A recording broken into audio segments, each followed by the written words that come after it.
So, welcome to this bi-weekly webinar.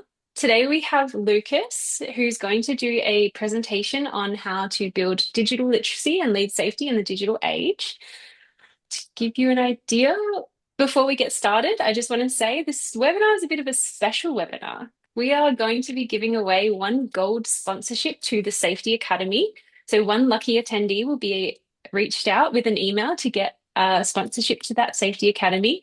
And every single webinar attendee that is here today will also receive the opportunity to get a silver sponsorship, which is a 25% discount on the Safety Academy, which is pretty decent, if I might add.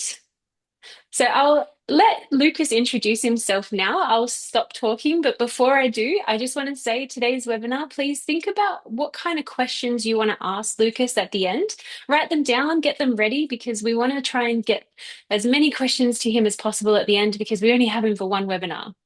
So I'll let him introduce himself. Thank you, everyone, and thank you for being here. Thank you very much, Jess. And hello, everyone. It's good to be here. And thanks, Sawyer, for this invitation. It means a lot for me.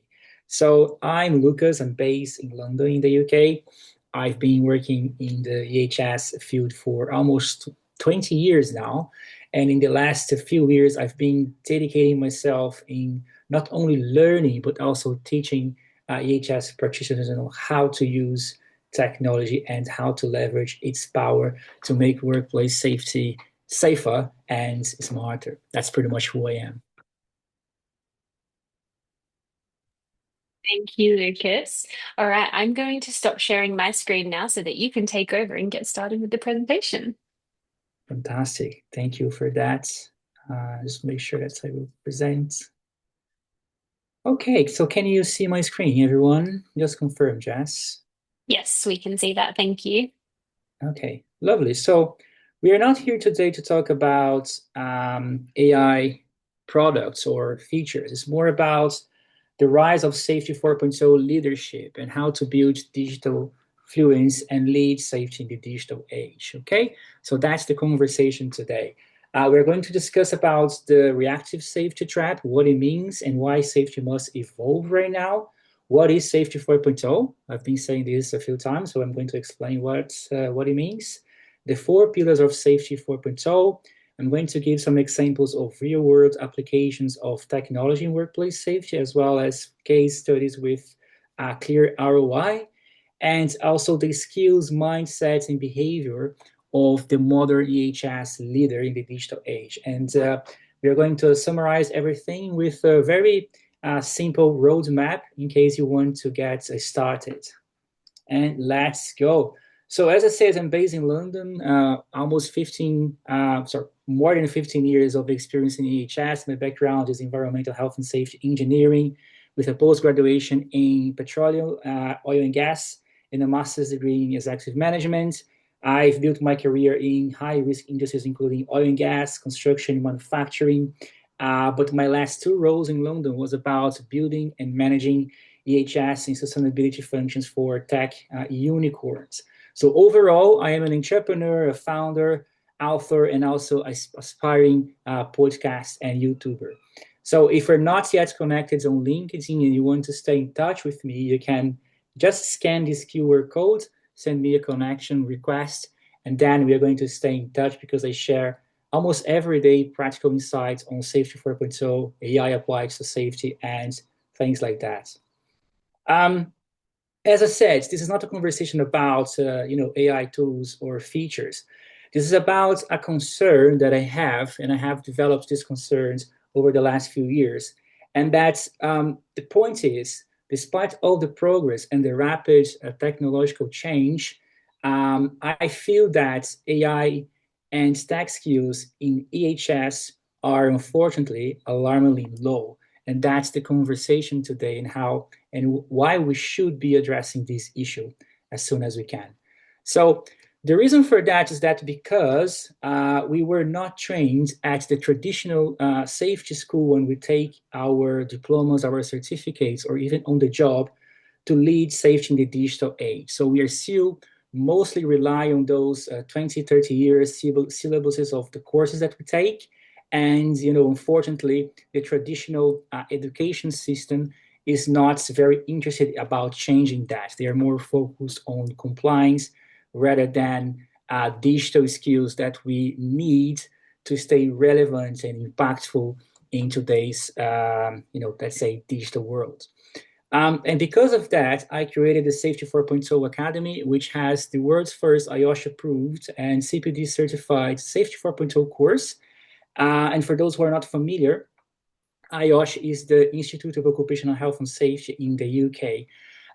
They sponsored the course, they approved the course, and I'm very proud to say that a few months ago, Sotter also became a partner. So we are now training Sotter users at scale. And that's great because Sotter is not interested in, developing and launching technology, which is of course very important, but they are very, very interested in ensuring that its users are capable of using technology wisely. And I'm going to explain a few examples of what it means for us today. So this is just a few examples of users that are that have taken the course so far. For example, Dan from Marsh, also Stuart from RSTS Global, and they took the course and already started to transform their careers from being room keepers to change makers.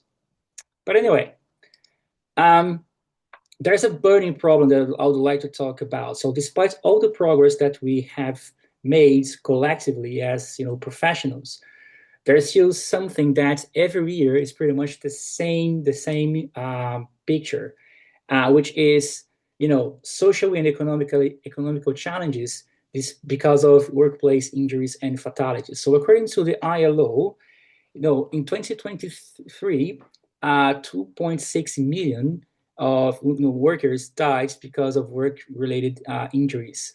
And the economic impact in the USA alone in 2019 was $4.2 trillion, a lot of money.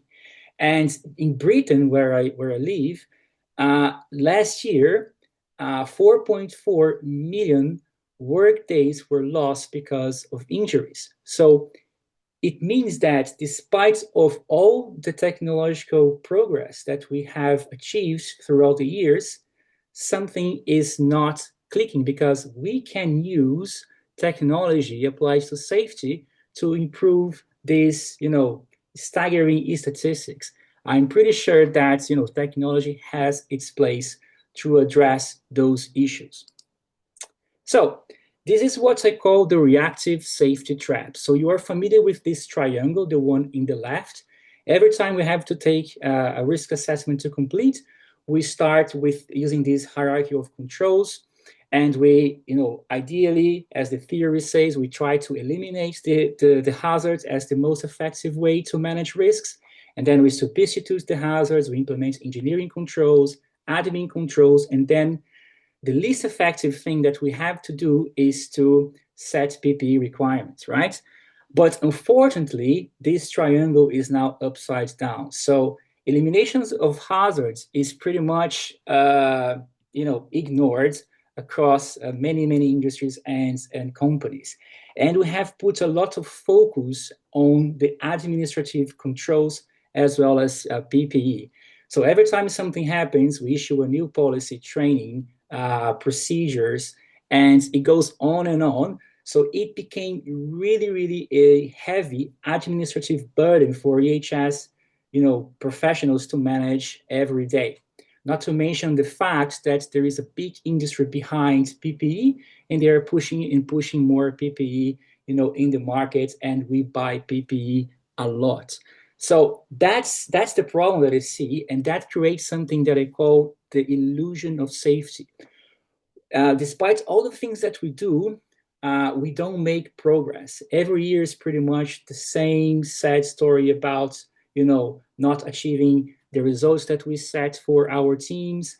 Our statistics doesn't improve that much, and we still focus a lot on this reactive safety trap.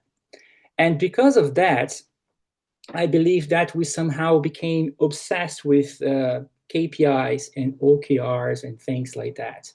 There is like a never-ending, amount of paperwork that we have to fill and manage every day, and we are, constantly in firefighting mode trying to keep all these, important plates spinning as we go through all the tasks that we have to do on a daily basis. Okay, so that's pretty much a standard across industries.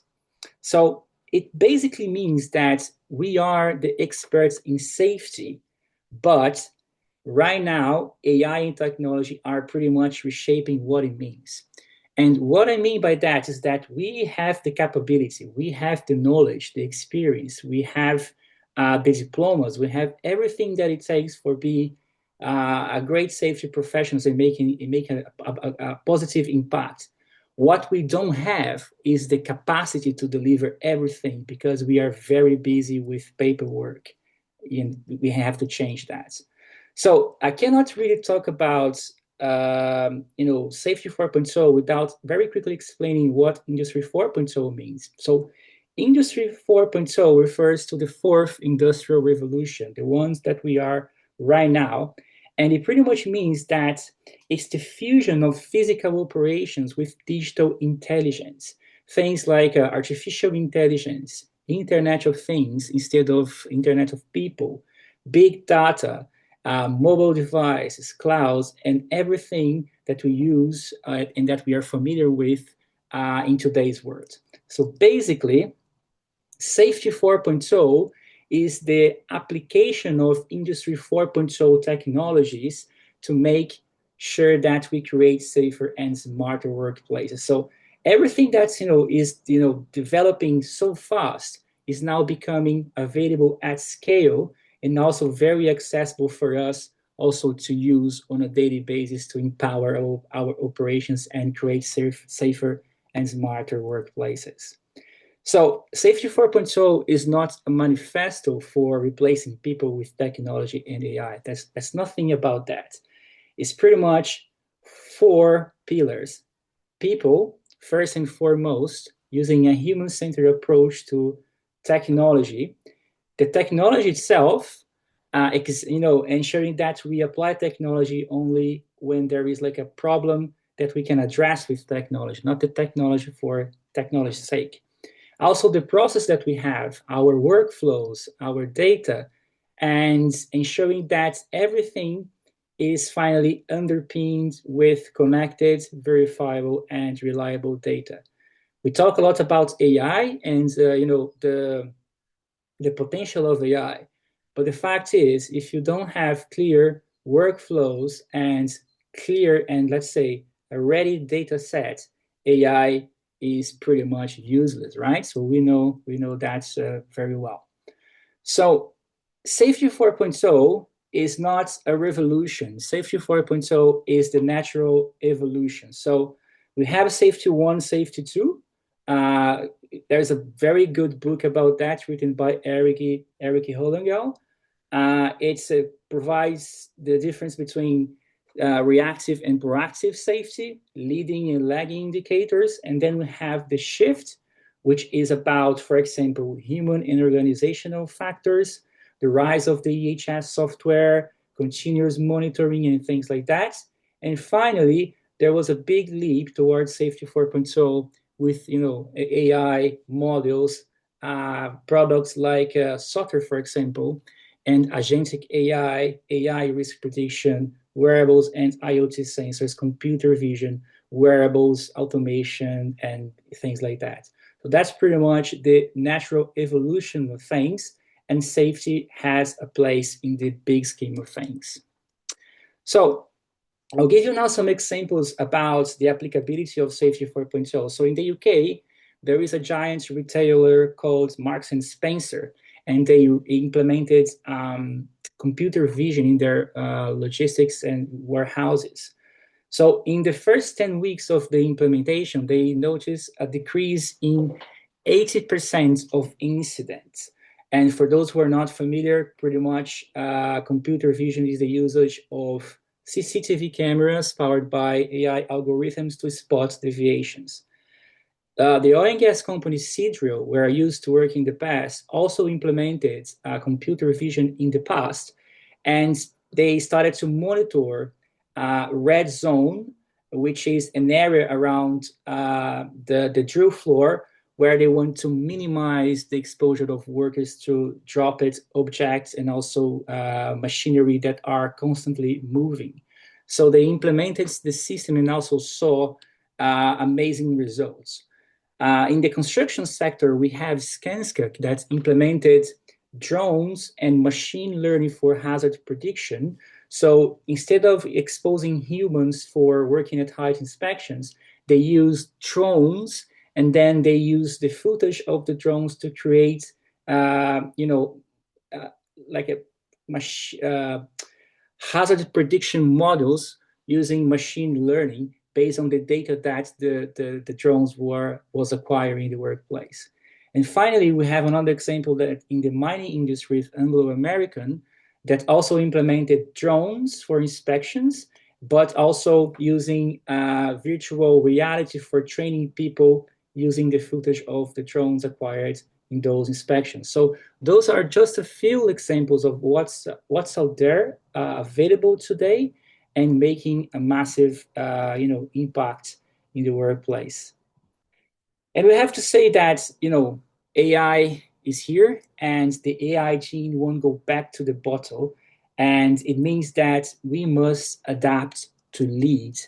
And if you're a user of Software AI, you know that, it's important to use the system, but know about its potentials and of course the risks that, exist and must be managed. But Software has been done a great, work in regards to minimizing those risks, ensuring that the system becomes much safer for users like yourselves. So basically what I can say to EHS leaders around the world, and that's pretty much something that I talk day in, day out, is that instead of, doing like Will Smith's smacking here, Chris in the face, we have to embrace AI. We have to embrace technology. We have to be open to use technology to unlock more powerful results, including less admin work and more field time to do what we do best, which is uh, being present with the frontline workers to coach them, to help them to work safer every day. That's my main recommendation. So instead of avoiding technology and AI, we have to embrace and learn its potentials as well as its risks so we can manage. So the real question is not about are we using AI yet? That's not the right question. It's not about whether you can use AI. It's whether you should use AI to address a specific problem that, this technology is the best, to solve and to address. That's pretty much how you should be, seeing AI in today's world. And of course, that Safety 4.0 and all the progress that I just presented doesn't come without challenges. We understand that our, risks exist, and adoption of technology and AI requires, change management, risk management, and critical thinking as well. So we have things like AI hallucination and reliability. We have things like over reliance in the tool and de-skilling of workers. We have data privacy and surveillance issues, cybersecurity issues. We have things like digital divide, because not all organizations can apply the same resources for their workplaces. So we cannot just start segregating and ensuring that company A, because they are, let's say, rich, they can implement the best tools. Company B, because they don't have the same resources, they will still have the high number of accidents and fatalities that we discussed when we started this presentation. So those are the things that we also need to balance, the risks as well as the opportunities. And as I said, we are experts. We have the experience. We have the expertise, right? We understand about compliance. We understand about legislation, audit, investigation. And what we have to do now is to develop the digital skills that we mentioned throughout this presentation. So now I'd like to introduce the Safety 4.0 Academy for you.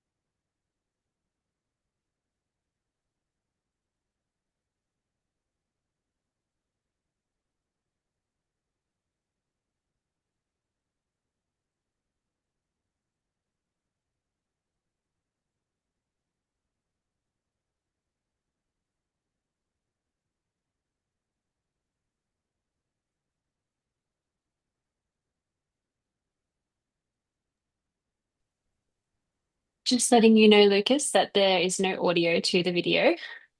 So everyone is reading. But what we could do is send this video to every one of our participants as well after this webinar, if you'd like, unless you'd like to reshare.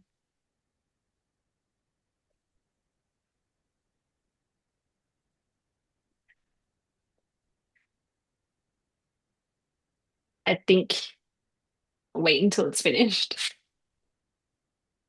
All right, so I hope the video was all right for you. Did you have sounds or not? Actually, we didn't have any sound. I think you might have been listening Oh, while I was speaking. But that's okay. If you want to send, we can send this video out to all of our participants after this webinar, as well as, absolutely. yeah, Absolutely. So basically, I'm just about to close the presentation, and what we have to do is to keep the core skills that we developed, throughout the years, but also develop new skills, the likes of digital literacy, AI prompting, understanding more about digital systems, change leadership, ensuring that we do not remove our critical thinking and we constantly develop and exercise our adaptive intelligence. Those other things remain irreplaceable, the core fundamentals of our career. So that's the message. Don't replace your hard earned skills, but actually, you have to simply upgrade it. So the key takeaways right now is that Safety 4.0 is happening right now. The big risk is not the technology, is inaction. Technology must be seen as an enabler, not a replacement of our human skills. If you want to get started, start small. You have to use the tools correctly to address the problems you have, and then you start small, you prove value, and then you can think about scaling. And the last thing is about the professionals that are thriving in the digital age are the ones that can combine this digital literacy with people skills as well. So if you want to know where you stand in Safety 4.0 leadership, there is a scorecard that you can scan, and then you go through a few questions. It takes 2 minutes, and you get your personalized results. And I hope you like it. And that's pretty much it. As I said, thanks for the opportunity. And now I'm going to answer the questions if you have some. thank you, Lucas. That was an My excellent pleasure. presentation. While we Thank you wait for so some much. questions, feel free to pop your questions into the chat, everyone, if you have any. Um, while we wait, I just wanted to comment as well. From my perspective, Okay. I loved this presentation. I Thank think you, Jess. I really, I really enjoyed that you really highlighted the fact that technology is not going to replace humans. Because I Mm-hmm. know from my experience with my partners that we work with at Soda, it's been a common theme that they are worried that AI will replace them, and that is across the board, I would say. It's not just Soda AI users. And I think the biggest takeaway that I've got from this and that everyone should is that it is not going to replace you. It's still you still need the human element. But I wondered if maybe you would want to comment or answer whether you could see it replacing humans in the future. Well, to Controversial be honest, question. it's very controversial. So I think that as EHS and risk management professionals, we developed this, let's say, skepticism and resistance because we manage risk day in day out. So every time we see something new, and AI and technology can also be seen as a new category of workplace risks, we become a bit, let's say, concerned about its application. But as I said, they are clear use cases where technology have demonstrated ROI. So I believe that overall, I see AI and technology as something that can augment our capability. Remember, I mentioned about the balance between capability and capacity. So it can augment our capacity so we can deliver more and do the things that are more meaningful for our profession. What I see the risks in the future is that there are tasks that we do that are very admin heavy. Those are the tasks that I believe AI, especially agentic AI, will be taking over going forward. So if your role is pretty much becoming a data analyst or let's say an admin clerk, these are exactly where AI excels. So you might be seeing yourself exposed not only right now, but also in the future. And I will be very concerned about that because that's pretty much the direction of travel that I'm seeing right now. Great. Thank you. I think that's, yeah, a very diplomatic answer. We actually have a question that ties quite well into that. So, a segue, we have a user that's asked, what new competencies do safety leaders need in a world driven by AI, data, and automation? Great question, Veronica. I think, as I said, the main well, I will base my answer in the research done by the World Economic Forum. They research about the skills shift between 2025 and 2030. So I recommend a lot of people, reviewing this report because it's eye-opening. So according to the report, everything that is AI related, data, and digital deserves you to develop such skills. But I would say that the most important one for me has nothing to do with data. It's about adaptive intelligence and critical thinking. Because, as I said, technology and AI are powerful, but if you do not understand such power, it becomes useless for you because you'll be staying in the hands of, let's say, AI developers. And by the way, all major EHS software providers are developing and releasing something AI related this year. So it means that you will not be able to assess if the technology is actually applicable for you, and especially to your unique context. So it's pretty much, developing, data, AI literacy, digital fluency, but do not forget to develop your human skills as well, especially critical thinking and adaptive intelligence. Thank you, Lucas. And I think as well, I wanted to add on to that, there is a workflow we have specifically put into Soda AI that can help you identify different competencies that you can Oh, get. really? Yeah, we have it's get the name of it. Gosh, I should know this off by heart, but the name of the workflow is down in our professional development bucket. If you're on Soda AI right now, scroll down to the very bottom and you'll see a workflow called, when my screen loads, Certification Roadmap and Qualifications Coach. So that one is That's specifically great. designed to find competencies that you can do to improve your skill set. I hope the Safety Academy is somehow mentioned in this assessment. We'll have to try it out. Let us know. Yeah, yeah, we'll have to try it out. But anyway, great question, Veronica. And I there's one more here. Yes, another question. So that same user has asked, how can traditional classroom training be effectively integrated with AI tools in occupational health and safety education? How can traditional classroom training be effectively integrated with AI tools in work? Okay, okay. So basically, the academy has something called the Safety 4.0 Accelerator, which is a classroom training that we have if you want to, let's say, go deeper. So during this program, we learn about LLMs, agentic AI, and AI tools in general, but we also learn about its foundations, from where those technologies are coming from and where it's heading. So I believe that in the future we are going to see more and more, traditional classroom training being delivered, having technology at its core to augment and improve the learning experience.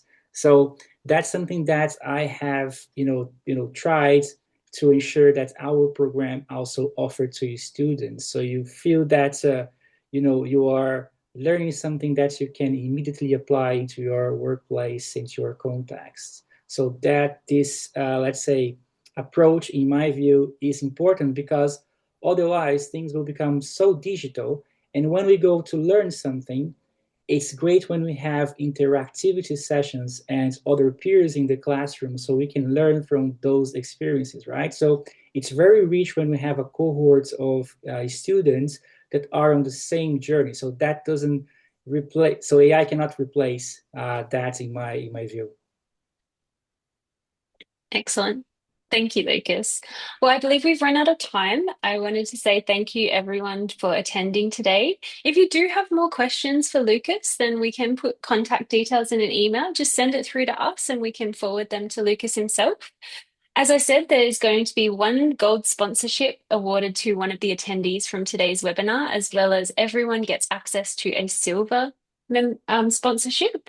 And if you have seen on the Soda AI platform recently, we have also released a new sponsorship round for Safety Academy 4.0. So if you have seen that notification, you'll see there's an application link. So if you are interested in getting sponsored, then click on that link and apply.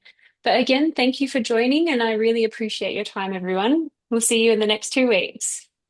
Thank you very much. Bye bye, Jess. Bye bye, everyone. Thanks for having me today. Take care. Thank you. See ya.